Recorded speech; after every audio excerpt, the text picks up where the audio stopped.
వెనుకబడి వారిపై పరలోక రాజ్యం నా నిమిత్తము జనులను హింసించి మీ మీద అబద్ధంగా చెడ్డమాటి లేదా పలుకున్నప్పుడు మీరు ధన్యులు. సంతోషించి ఆనందించుడి, పరలోకమందు మీ ఫలము అధికము.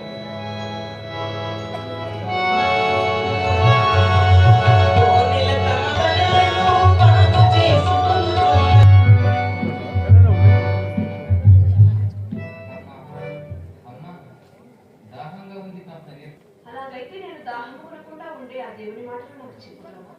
ఆ నీరు నాకు ఇవ్వగలవా?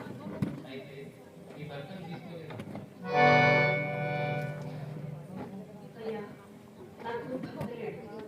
నేను ఒంటరిగా బ్రతుకుతాను.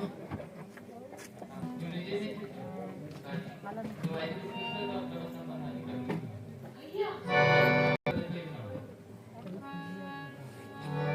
అయ్యా, నేను ఎలా బ్రతుకుతున్నానో తెలియదు. నేను చేసిన పాపాలు ఎంతో ఘోరమైనవో తెలియదు. పాపులను రక్షించే రక్షకుడు వస్తాడని ఎదురు చూస్తున్న ఆ రక్షకుడు నీవేనా?